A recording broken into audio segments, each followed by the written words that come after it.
نفقه أوامرك ونواهيك وارزقنا فهما نعلم به كيف نجد يا أرحم الراحمين. اللهم ارزقنا فهم النبيين حق المرسلين وإلهام الملائكة المقربين برحمتك يا أرحم الراحمين. اللهم أكرمنا بنور الفهم وأخرجنا من ظلمات الوهم وافتح لنا باب رحمتك وانصر علينا حكمتك يا أرحم الراحمين. أما بعد فإن خير الحديث كتاب الله وخير الهدي هدي محمد صلى الله عليه وسلم وشر الأمور محدثاتها كل محدثة بدعة وكل بدعة ضلالة كل ضلالة في النار. فبسند المتصل إلى الحافظ جلال الدين السيوطي رحمه الله المؤتي ونفعنا به بعلومه وعادوا علينا من بركاته وأسراره بحار علم في الدارين آمين. قال رحمه الله رضي عنه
Bismillahirrahmanirrahim.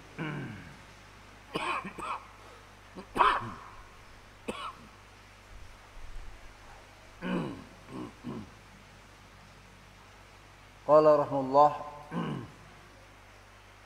qala Rasulullah sallallahu alaihi wasallam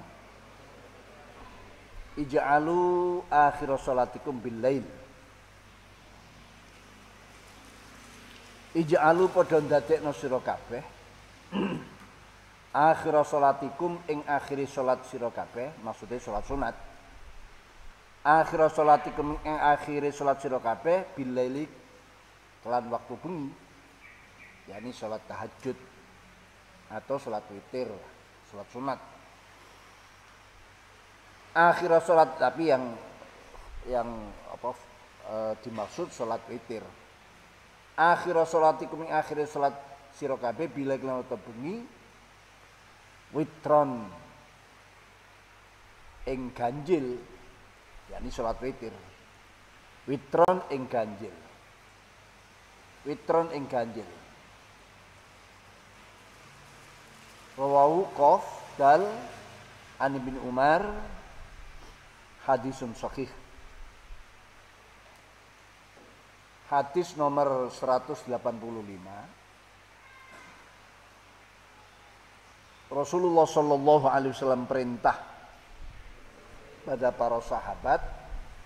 Tentu perintahnya bukan perintah wajib, karena yang diperintahkan ini sholat sunat. Itu agar menjadikan akhir sholat malam, ya, sholat malam, sunat malam yang terakhir, yaitu witir, ganjil, yakni yang dikenal dengan sholat witir. Ini sebenarnya untuk mengimbangi, kalau sholat siang itu akhirnya adalah sholat maghrib dan itu ganjil, nah sholat malam akhirnya juga ganjil, yaitu sholat sunat witir. Sama-sama ganjil, hanya bedanya yang akhirnya sholat siang maghrib itu fardu, yang witir adalah sunat. Jadi witir itu penting.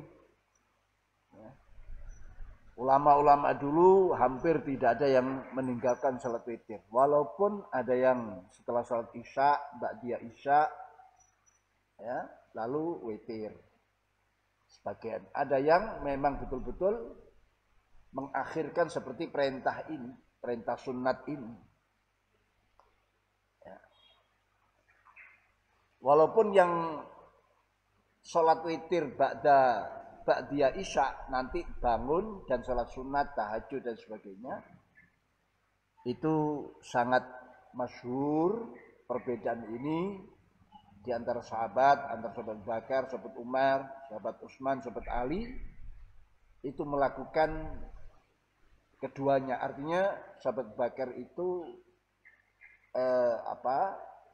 setiap sholat isya setelah selesai ba'diyahnya witir, ya. Tapi nanti bangun sholat tahajud dan sebagainya. Sedang sahabat Umar orangnya memang percaya diri, jadi sholat witirnya nanti jam 3 menjelang subuh itu, karena sudah mantep. Bukan berarti sahabat Umar tidak mantep, hati-hati, ya, cuma kehati-hatian daripada sahabat Abu Bakar. Sahabat Bakar bukan berarti tidak mantap, tapi hati-hati. Lebih baik beliau tidak kehilangan witir daripada namanya manusia, kan ada yang lelah lalu ketiduran sehingga tidak sempat sholat witir. Lebih baik witir dilakukan setelah sholat ba'diyah isya. Sahabat Ali seperti sahabat Bakar, sahabat Utsman seperti sahabat Utsman seperti sahabat Bakar, sahabat Ali seperti sahabat Umar. Ya, di fikih-fikih kita bisa itu terjadi. Yang menjadi perhatian kata ja'ala di sini, ij'alu, ja'ala kan dari Al-Qur'an itu banyak. Wa ja'ala bainakum mawaddata wa rahmah. Ja'ala itu artinya menjadikan. Ya, arti ja'ala itu menjadikan yang didahului oleh sabab. Jadi kalau ja'ala, Allah menjadikan, kalau dalam Al-Quran wa ja'ala bainakum, Allah menjadikan mawaddah dan rahmah itu karena didahului sabab. Ya, didahului sabab. Dan ada penekanan di situ. Nah, beda dengan khalaqa. Khalaqa itu memang tanpa didahului sabab. Memang Allah menciptakan langsung. Tanpa ada sabab lah. Tanpa ada sabab. Itu yang masyhur di dalam kitab-kitab kita. Jadi sholat witir itu penting. Mungkin rankingnya menduduki ranking kedua setelah sholat sunat fajar qabla subuh. Itu sholat sunat yang paling utama. Setelah itu sholat witir. Tahajud dan lain sebagainya itu di belakangnya. Bahkan tarawih itu di belakangnya. Tarawih itu di belakangnya.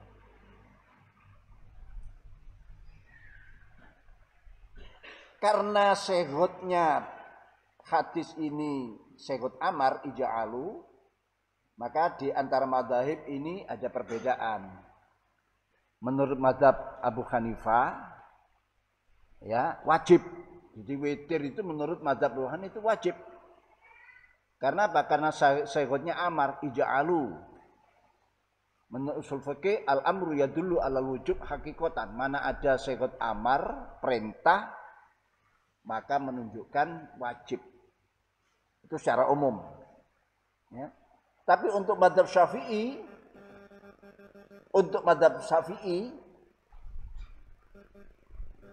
karena hadis ini menyebut akhiral lail, ada kata lail, akhiral lail, sehingga umum. Maka madzhab Syafi'i tidak menyatakan wajib, sunnat saja.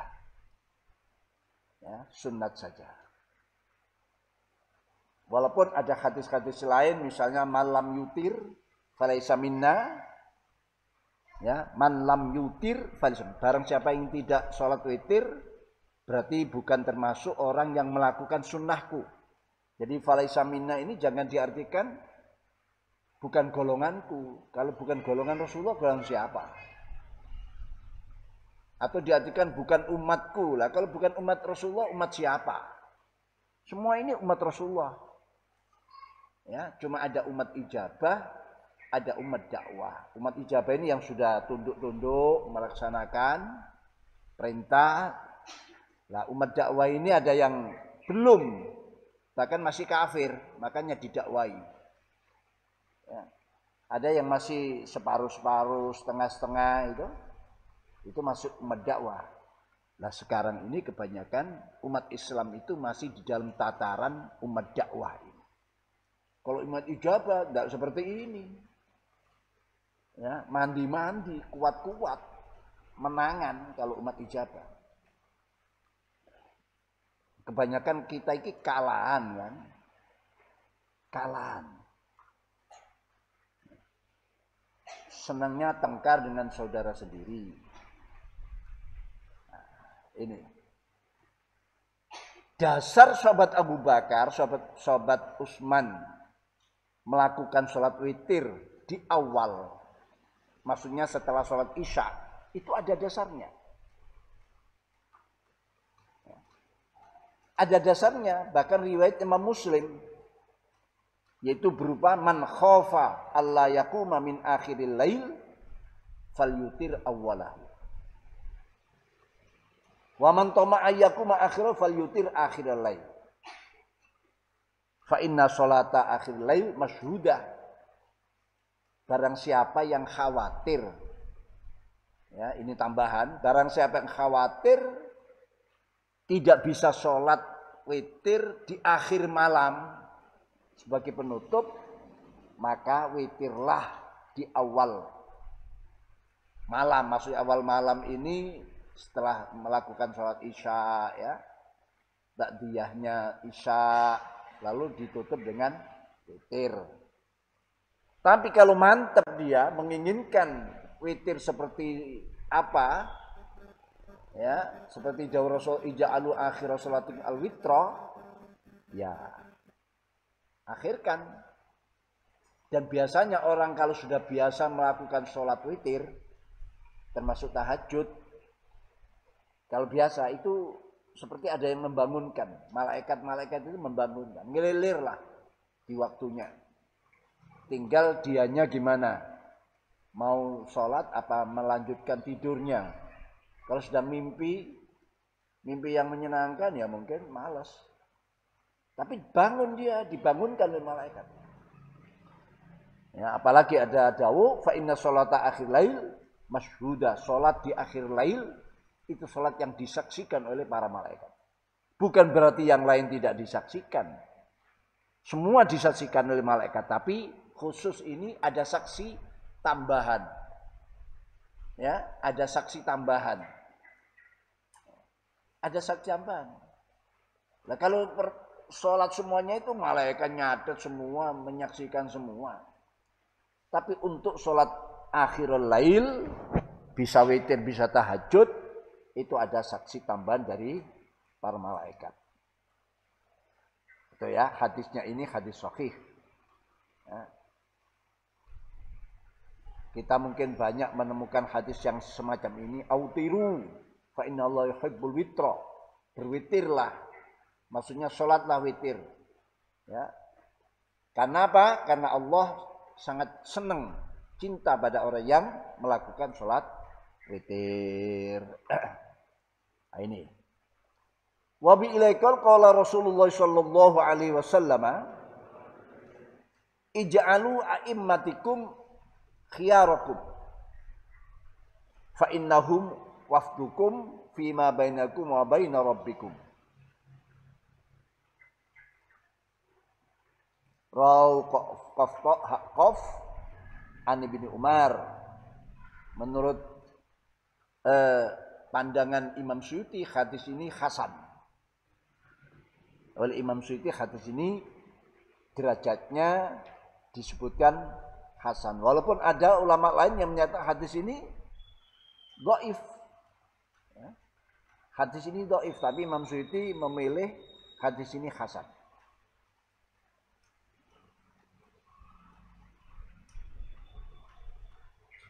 Artinya kita diperintah perintah sunat, kita diperintah secara sunat agar menjadikan para imam kita, ya imam sholat khususnya, agar menjadikan orang terbaik kalian. Jadikan orang terbaik kalian menjadi imam sholat kalian. Itu artinya. Jadikan orang terbaik kalian menjadi imam sholat kalian. Kenapa? Fa innahum wafdukum fima bainakum wa baina rabbikum. Karena imam-imam sholat itu nanti itu posisinya sebagai delegasi, duta, ya, antara kalian dengan Allah. Negara antar negara saja memerlukan duta besar. Ini yang mewakili kepentingan-kepentingan negara tersebut di negara orang lain. Ada duta besar. Tentu orang-orang yang dipilih menjadi duta ini orang pilihan, tidak sembarang orang. Orang yang sudah teruji kebaikannya. Orang yang sudah teruji ketulusannya, kebenarannya, bukan pengkhianat. Nah, kalau menjadi duta besar dikirim ke negara lain, nah pengkhianat, mengkhianati negaranya. Maka ini yang dihindari. Sama. Jadi para imam sholat itu carilah orang yang terbaik, karena mereka itulah duta besar kalian antara kalian dengan Allah nanti. Yang menyampaikan apa, melaporkan apa pada Allah itu ya para imam. Nah, kalau seperti itu ya cari orang-orang yang memiliki sifat utama, ya, sifat utama. Ada keterangan dari Rasulullah Shallallahu Alaihi Wasallam untuk menjelaskan hadis khiyarakum ini, ija'alu a'immatakum khiyarakum, yaitu pada sabda Rasulullah SAW yang lain, ya ummul qaum aqra'uhum li kitabillah. Riwayat Muslim, Abu Dawud, Nasai, ya, Tirmidzi, dan Imam Ibnu Majah, yaitu ya ummul qaum aqra'uhum li kitabillah. Yang mengimami, yang menjadi imam kalian, orang yang paling benar, paling fasih, paling faham Al-Qur'annya, tajwidnya, kefasihannya, bahkan maknanya. Ini siapa yang aqra'ukum? Yang terbaik bacaannya, pemahamannya di antara kalian, itulah imam kalian. Itu hadis sahih yang memperjelas hadis ini agar kalian menjadikan imam-imam sholat kalian orang pilihan. Ya patut, karena dia nanti menjadi duta, ya, yang dipercaya urusan kalian kepada Allah. Ya, jadi bisa juga kalian ini nanti, karena sholat kalian ini diimami imam yang aqra'ukum, imam yang khiyarukum, yang mestinya sholat kalian itu tidak diterima, akhirnya katut diterima, dikatrol oleh imam-imam yang baik ini, oleh imam-imam pilihan ini. Lah ini ya, ini faedahnya jamaah seperti itu. Di samping 27 derajat, ya, sholatnya makmum bisa terkatrol, ya, dengan imam yang baik.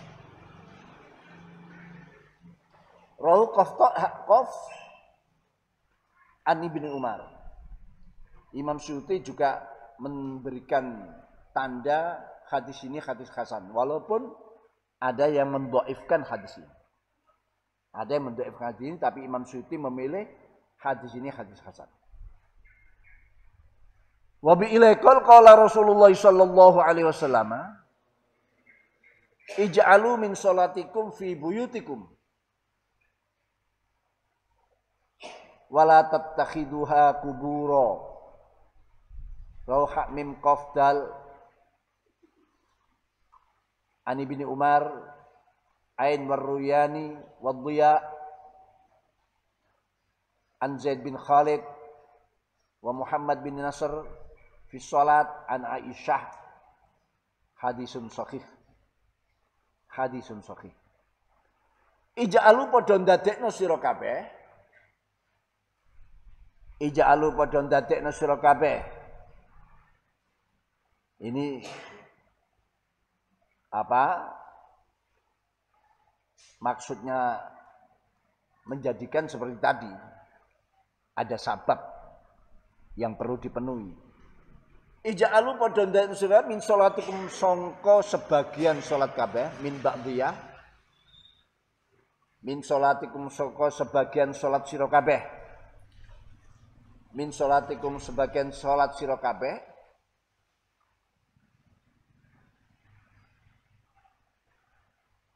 Fi buyutikum dadekno fi buyutikum ing dalam pira-pira omah sira kabeh. Salat sunat kalian sebagian lakukan di rumah.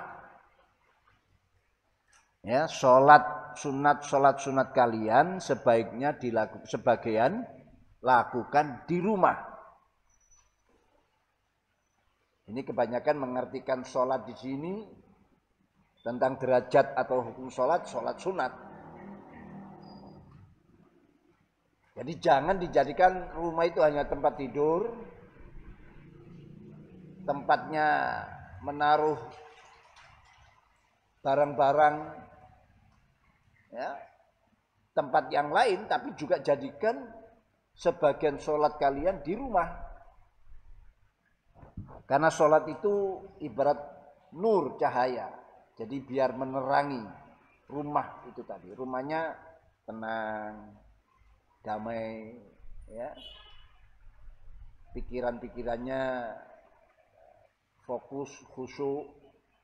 Itu barokah daripada sholat yang dilakukan di rumah.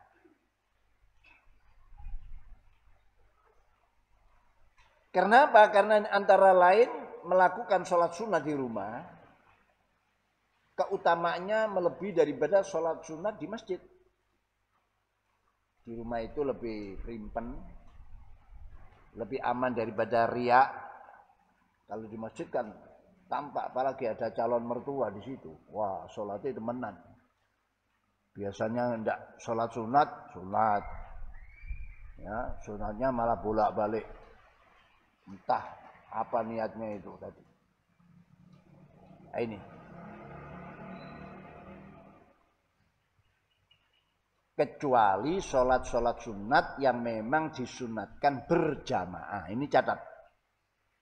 Sholat-sholat sunat yang lebih baik nilainya dilakukan di rumah, itu sholat yang tidak disunatkan berjamaah. Ya, sholat yang tidak disunatkan berjamaah. Sholat-sholat yang sunat dilakukan di rumah antara lain yaitu sholat sunat qobliyatul Jum'ah. Jadi kalau rumahmu dekat dengan masjid, lebih baik qobliyatul Jum'ahnya di rumah. Ba'diyahnya juga lebih baik di rumah. Ya. Lebih baik di rumah.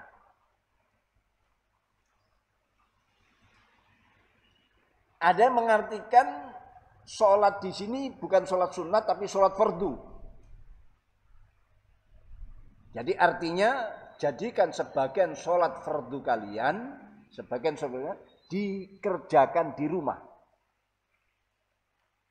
Agar orang yang tidak bisa keluar rumah ke masjid atau tidak dianjurkan keluar ke masjid seperti istrinya atau orang yang memang tidak bisa keluar masjid punya kesempatan untuk ikut berjamaah di rumah, ya. Agar punya kesempatan ikut berjamaah di rumah, ya termasuk tadi istrinya, orang yang sakit, nah itu.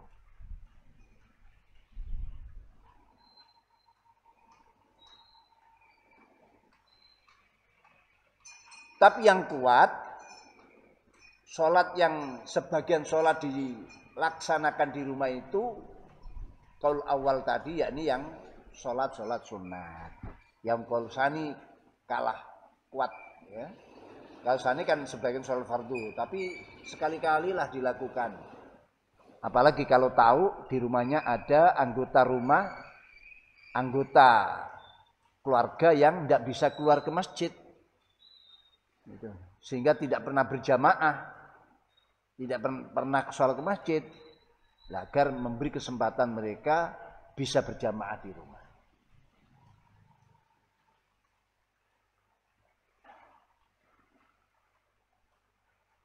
Jadi ada hadis yang sahih menyatakan idza qada ahadukum as-shalat fil masjid falyaj'al li baiti nasiban min sholati. Manakala kalian melakukan sholat fardu di masjid, ya, maka atau sholat di masjid, selalu di masjid, berikan bagian sholat yang dilakukan di rumah. Wala tatakhidulan ojo podo ngalap gawi atau gawi saha ing buyut. Wala tatakhidulan ojo podo gawi sira kabeh agawi utawa gawi ndadekno sira kabeh ha ing buyut kuburan ing minangka kuburan. Rumahmu jangan kau jadikan seperti kuburan. Kuburan kan tidak pernah digunakan untuk sholat. Bahkan kuburan banyak orang menghindari. Banyak. Ini kuburan secara umum, kecuali kuburan aulia, kuburan ini rame. Jadi secara umum kuburan itu bukan tempat sholat. Jadi kalau rumah tidak pernah ditempati sholat, seperti kuburan. Seperti kuburan. Karena rumah itu termasuk tempat kita untuk beramal. Beda dengan kuburan. Secara umum lah ya. Kecuali kuburannya Anbiya, Rasul, Aulia. Ya, ini ada ziarah di situ. Jadi kuburan itu bisa disebut sebagai tempat pembalasan. Sedangkan rumah itu tempatnya beramal. Karena kuburan itu sudah masuk bagian akhirat lah. Akhirat itu yaumul jaza, hari pembalasan. Jadi makanya orang sudah kalau masuk kubur, sudah itu menerima balasannya melalui proses verbalnya, mungkar wa nakir, dan seterusnya. Itu berupa pembalasan. Jadi orang sudah meninggal, tidak bisa beramal lagi. Maksudnya amal taklifi. Ya. Tapi kalau intifa, menerima manfaat dari amal-amalnya orang yang hidup, dia masih bisa. Intifaknya. Di samping itu kuburan kan gelap pada umumnya. Tidak ada yang menyinari secara fisik. Lah rumah memang tak terang. Karena memang rumah ada lampunya. Tapi gelap di sisi non fisiknya. Ya, di sisi non fisiknya gelap. Kenapa? Tidak pernah ditempati untuk sholat. Sehingga ruwet, membuat rumah ini para penghuninya pikiran-pikiran ruwet, pikiran-pikiran kotor, pikiran-pikiran jahat. Itu dari rumah yang tidak pernah ditempati sholat. Rohat mim qaf dal an ibnu Umar takhwir wa ain warruyani wadhiya an Zaid bin Khalid takhwil wa rawa Muhammad bin Nasr fi salat dalam kitab As-Salat an Aisyah. Hadisnya sahih. Wa bi ilaikal qala Rasulullah sallallahu alaihi wasallam ij'alu bainakum wa bainal haram sitran minal halal man fa'ala dzalik istabra'a li irdihi wa dinihi wa man irta'a fihi kana kal murti ila jambil khima yushiku ayyaqa'a fihi wa inna likulli malikin khiman wa inna himallahi fil ardi maharimuhu. Rawahu Hakmim Tu'ba anin Nu'man bin Bashir. Kemu Sonef Imam Suyuti tidak memberi derajat hadis ini.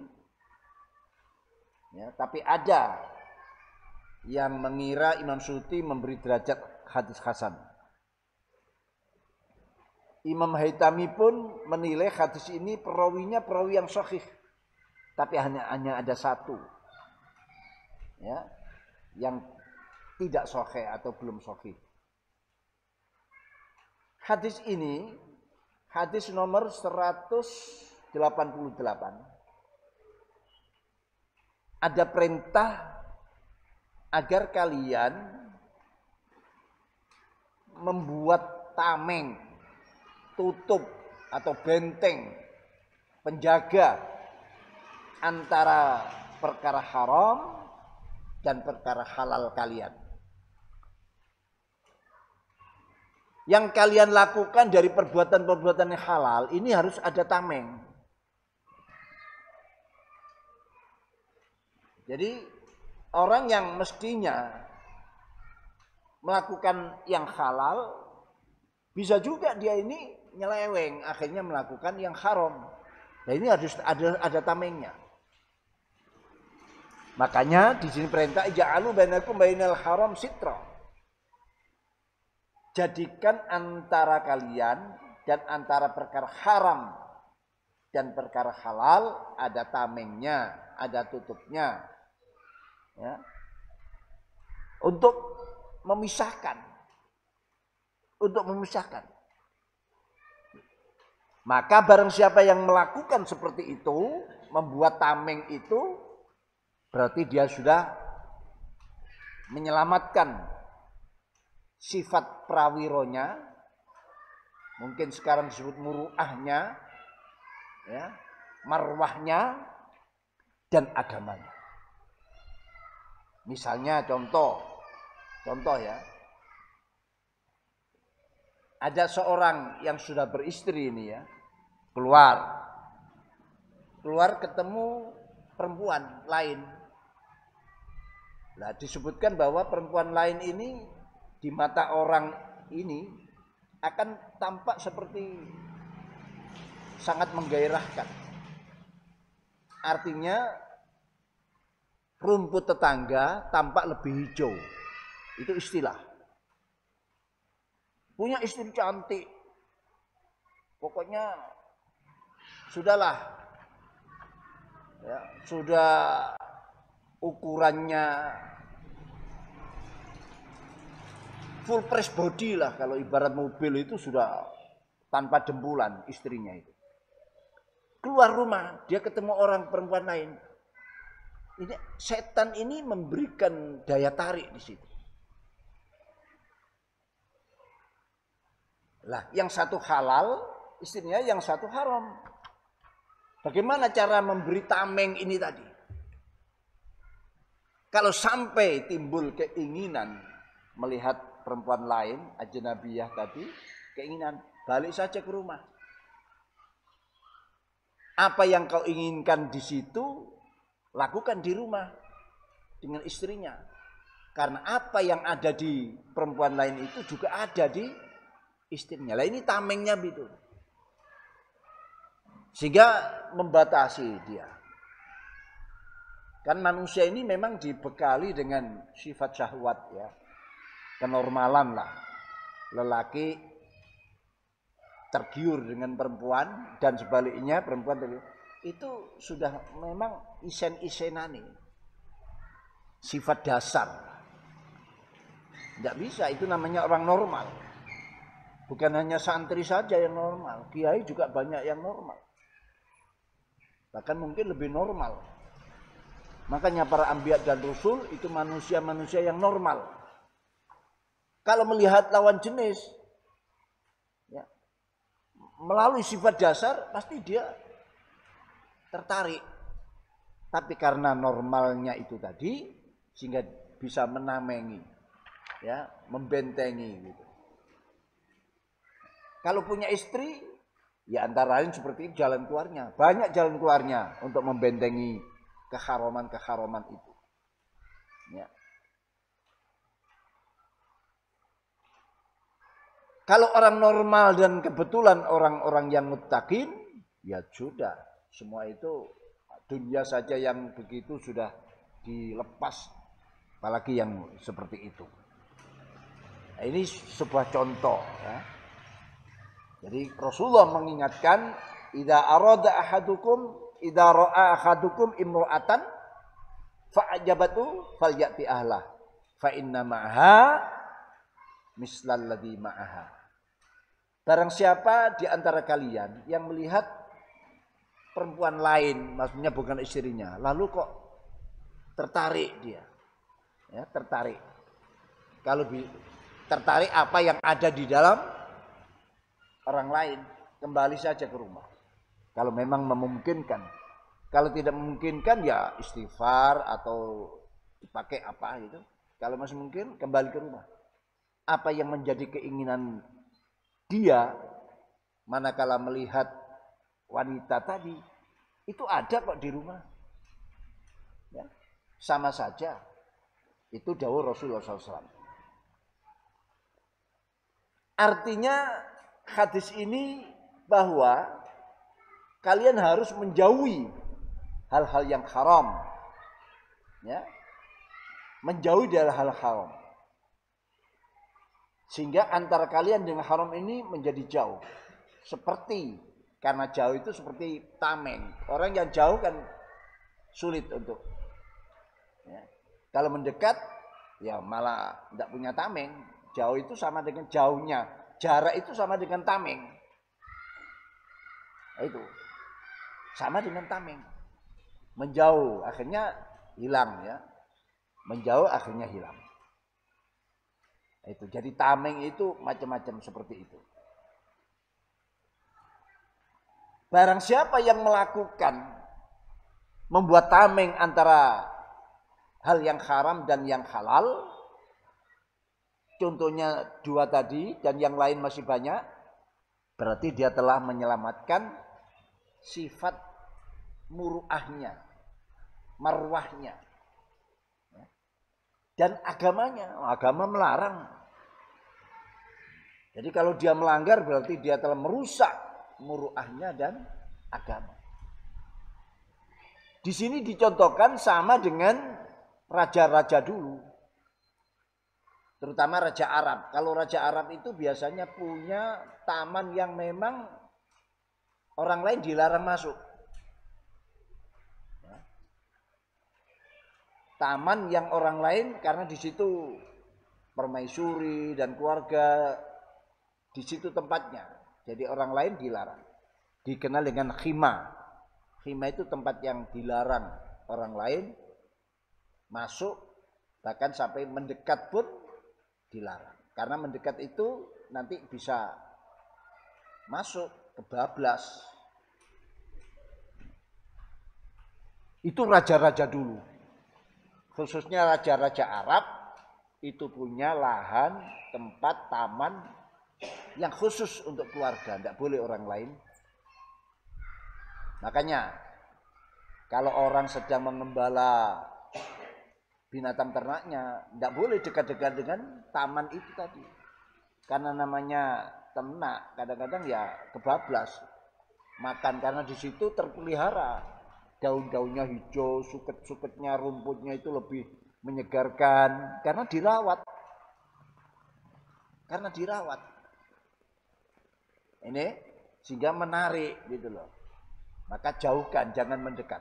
Jadi menjauhkan itu masuk sitron itu tadi, penutup atau tameng itu tadi.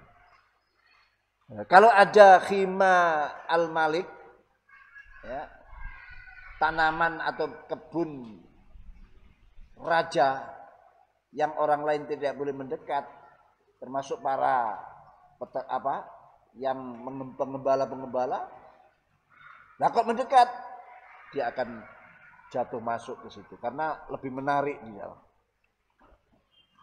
Jadi kalau melihat wanita atau perkara yang haram yang lain, jangan didekati. Ya. Jangan didekati. Jadi barang siapa man irta'a fihi, barang siapa yang mangon fihi ing dalem khima, kana mengkon sama iku kal murtik kaya wong kang mangon ila jambil khima, maring sisihe khima, tanah ini larangan, ya, tanah tempat larangan.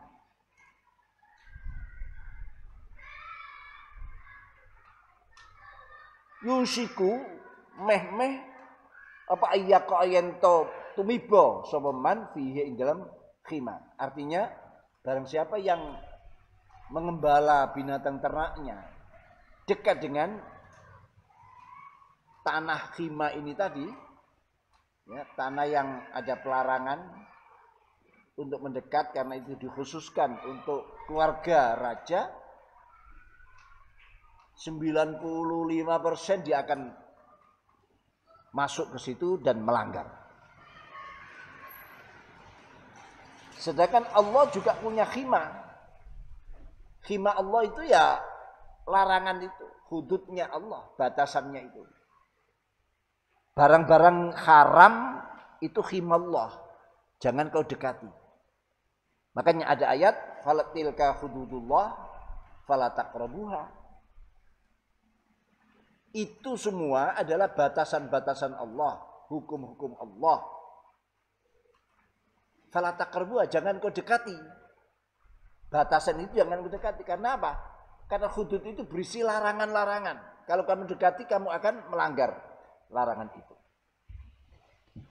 Itu dalam Al-Quran ada ayat menyatakan tilka hudud. Jadi fala taqrabuha, jangan kau dekati.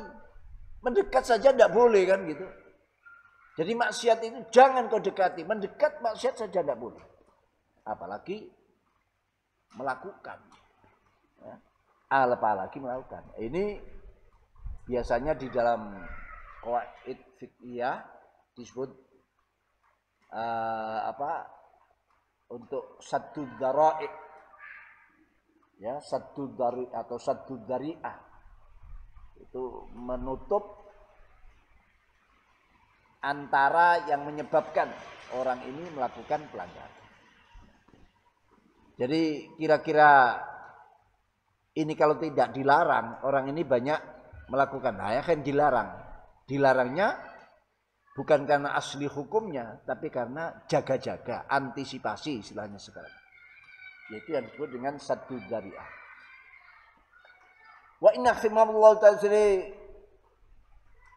larangane Allah fil ardin dalam bumi iku maharimu pira-pira haram-harami Allah, maksudnya perkara kang den haramaken Allah.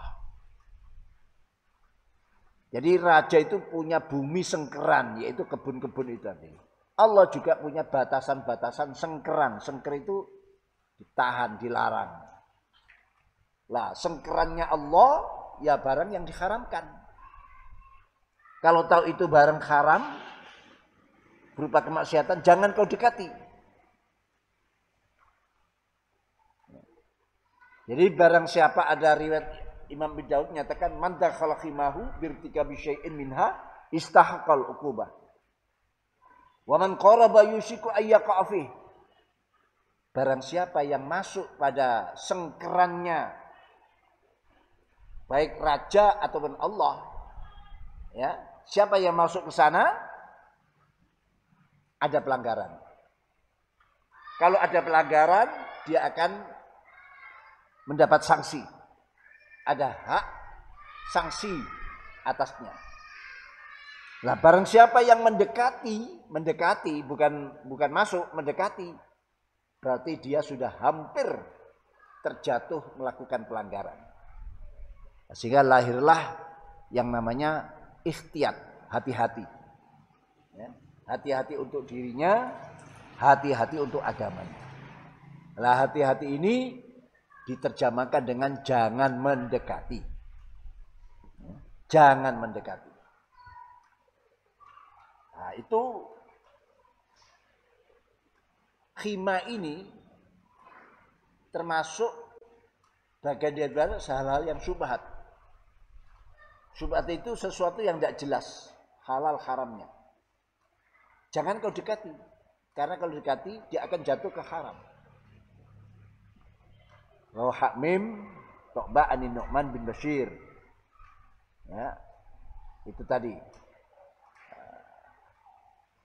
Perawinya banyak perawi yang sahih, tapi ada yang sehingga Imam Suyuti tidak memberikan derajat tentang hadis ini.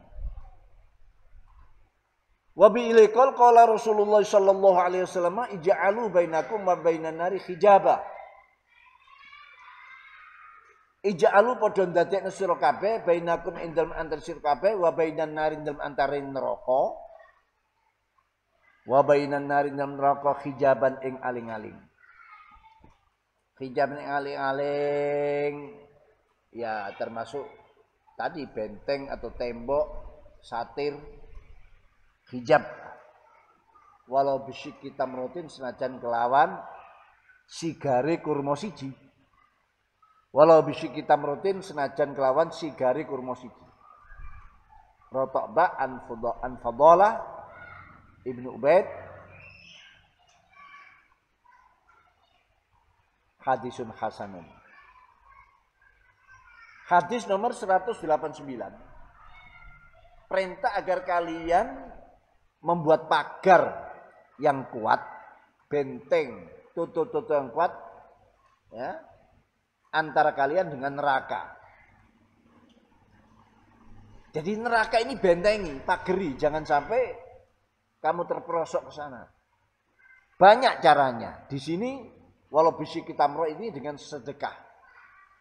Jadi sedekah itu bisa membentengi seseorang dari sengatan api neraka. Sekecil apapun. Di sini walau bisik kita meroten, walaupun dengan kurma yang separuh. Kurma satu dimakan separuh, yang separuh diberikan. Ini saja sudah bisa menjadi benteng. Nah, ini sebuah kelonggaran yang besar di dalam Islam, memberikan kesempatan kita bisa selalu melakukan pembentengan,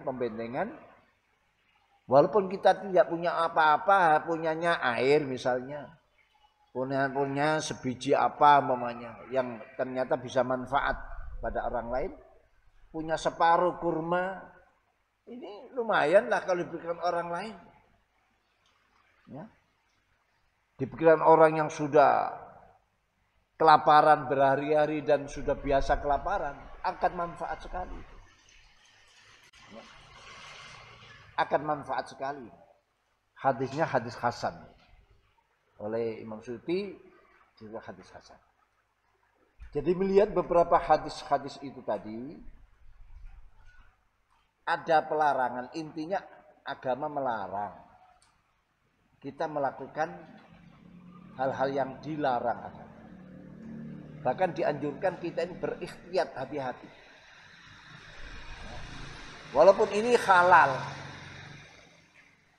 atau syubhat, penerapannya kita harus hati-hati, jangan halal. Ini masih syubhat, enggak apa. Iya memang enggak apa-apa, tapi lama-lama dia akan Karena apa? Karena seorang mukmin itu orang yang dimuliakan.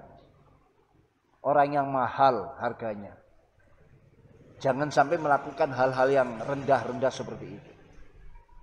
Ya. Atau menyebabkan sesuatu yang datangnya bareng sesuatu yang haram. Kadang-kadang orang hanya memahami, dia tidak melanggar, dia tidak melakukan haram, tapi dia melakukan sesuatu yang menyebabkan orang lain melanggar. Ini sama saja. Ini sama saja. Orang sabar, dibully, tidak apa-apa. Saya kuat, sudah biasa dibully, sudah biasa dicaci maki, dicemooh. Ya. Dan dosa saya diambil oleh mereka, borong oleh mereka. Itu memang benar. Tapi dia melakukan sesuatu yang menyebabkan orang membuli. Melakukan sesuatu yang menyebabkan orang mencaci maki. Nah ini juga dosa. Jangan difahami dia sabar, dibuli, sabar, dicaci maki. Ya. Itu tempatnya pada orang yang tidak melakukan sesuatu yang mendatangkan perbuatan pembulian atau caci maki itu. Sama tidak melakukan apa-apa tiba-tiba dicaci maki. Lah itu dosa sampai diambil. Enak. Tapi saya melakukan sesuatu, akhirnya ada reaksi, ada tanggapan. Kok begini? Kok begini ini kelakuannya, kok ini. Lalu dia menanggapi, saya sabar, dibully. Loh, dia yang penyebab. Ya. Saya pahalanya banyak, saya ini, saya. Oh, dia penyebab orang lain. Sampai-sampai dalam Islam itu sendiri, di waktu kamu jamaah, sholat misalnya. Kok di tengah-tengah sholat kamu ini kentut. Tahu kentut enggak? Tahu. Seperti apa kentut? Ya. Tidak ada rupa tapi ada rasa. Ya.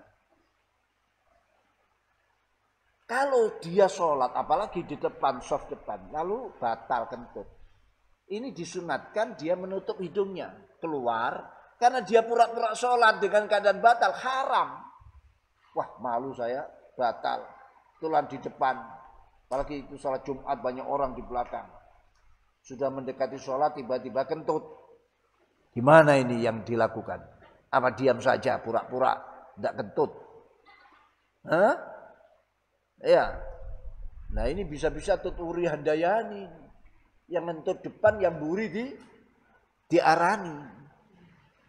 Ya, sing ngentut ngarep, sing buri diarani. Ini tuturi handayani. Nah ini, tidak boleh pura-pura waktu sholat ikut berdiri. Haram. Dia berarti mempermainkan agama. Lah caranya apa? Harus keluar. Nah kalau keluar orang kan tahu kalau dia ngentut, dia batal. Kan orang tahu sudah waktunya mendekati sholat kok dia tiba-tiba keluar. Orang nggak tahu. Lah, Islam memberi cara. Bagaimana caranya?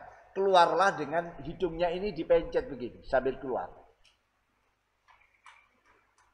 Paham enggak?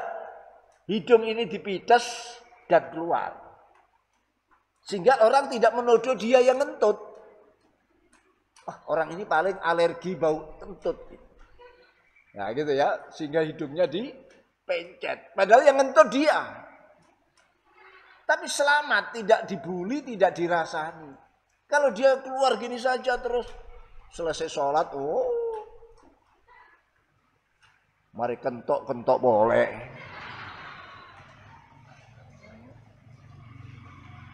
Nah ini, lakar burin celeng. Jadi ini Islam memberi cara. Jangan sampai ada orang lalu membuli dia. Padahal dia melakukan. Itu saja upayakan jangan orang membuli. Kalau orang membuli dia karena dia tidak memencet hidungnya.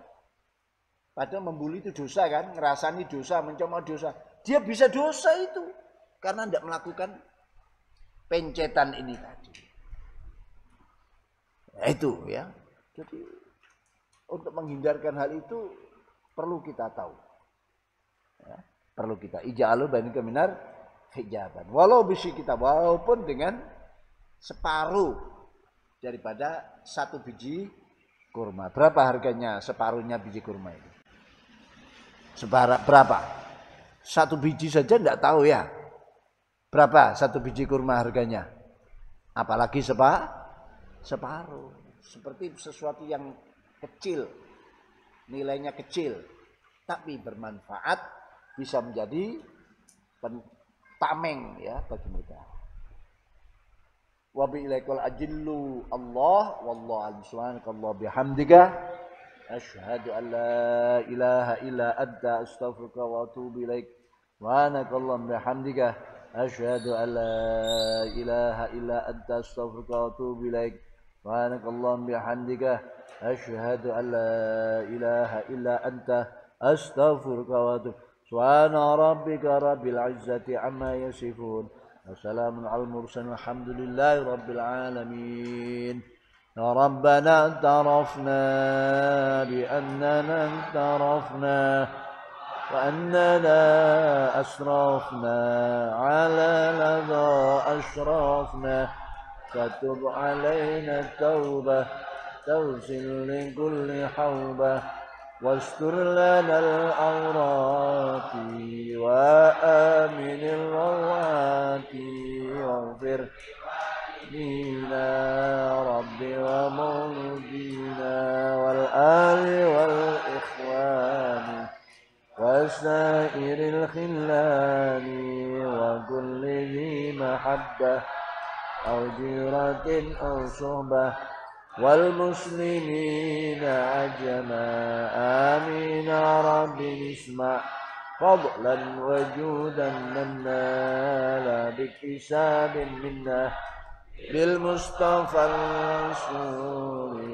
الله بكل سولي صلى وسلم ربي عليه عد الحب وآله والصحب عدد صحبي والحمد لله في البدء والثناء اشتدي أزمة تنفرجي قد آذن ليلك وظلام الليل له سرج لا يغشى أهل السرج نحن بالله عزنا حبيب المقرب بما عز نسلنا لا بجاه ومن كل من رمز لنا من قريب وأجنبي سيفنا قولنا حسبنا الله السلام عليكم ورحمة الله وبركاته.